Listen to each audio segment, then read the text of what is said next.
Joining us now for a reaction just outside of the Washington, D.C. is he's at CPAC, Nigel Farage, Fox News contributor and former UK Independence Party leader. All right, Nigel, you're there at CPAC with all those activists. And the president talked about the judges today in his speech and how if we don't keep this momentum going, you know, we won't get judges on the courts and a lot of his agenda can be undone. What was your sense from the president's speech? Well, of course, it's all about the midterms, isn't it, really? I mean, he's achieved amazing things. He said today that he kept more promises than he'd actually made during the election campaign, which was a great line. But he's doing his stuff. He got tax reform through just before Christmas. Very, very important. But he needs to make sure that he keeps majorities in both of those houses in the midterms. So how does he keep the Trump revolution rolling? Well, I'll tell you something. I shared a platform with him in Mississippi back in the presidential campaign. He went around the country speaking to big audiences. He's a wonderful motivator. But what I saw today was a president in a different gear, a president who was using humor, a president who was light, a president who even told a joke against himself about his own bald patch. And I think if Trump goes around the country in the run-up to these midterms and performs anything like he did today at CPAC, he will keep this momentum going, and that'll lead through to everything he needs to do. Yeah, Nigel, you and I ran into each other this morning, and you were nice enough to agree to come on the show tonight, which is so awesome.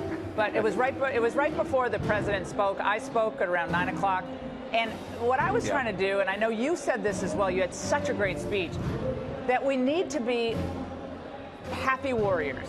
I mean, we're winning on all these big issues. The left is resistant. This whole dour, conservative, you know, hangdog kind of approach, it's tedious. Nobody wants to be on that ride. Look, career politicians are as dull as ditch water. Why? They're always being safe. They don't want to take a risk. All they care about is getting re-elected.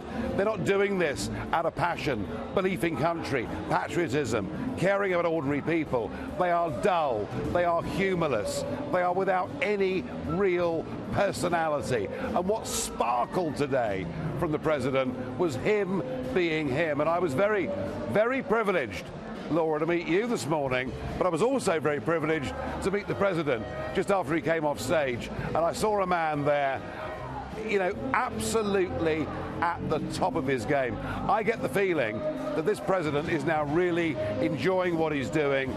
You're seeing his real personality coming out. And I have to say, my view, and I've watched this, and I've followed this, and I've been part of this, even though I'm a foreigner, but my view is with Trump, the best is yet to come. Yeah, I mean, he referred to the next 7 years, clearly putting to rest these ideas. He's not going to run for re-election. I want to play for you the media's reaction to the president's hour-plus-long speech. Let's watch.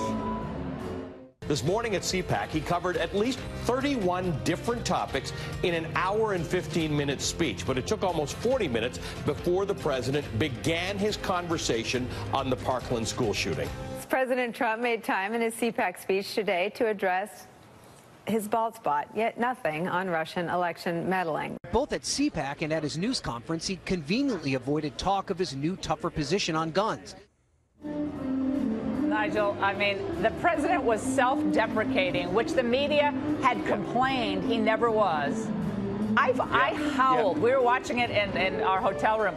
We were all screaming. My producers, we were just screaming. It was so funny, and it lightened the mood. But they literally can never say anything positive. It doesn't matter what he does. Even if he pushes some gun control measures, they say it's not enough. It's unbelievable. No, of course they don't. And you remember with Ronald Reagan, it was exactly the same. They never, ever forgave Reagan for winning once and then twice, and they kept at him all the way through his presidency. But you know what? He goes down in history as one of the great presidents. And I don't think it matters anymore what CNN say or the New York Times write. It doesn't matter.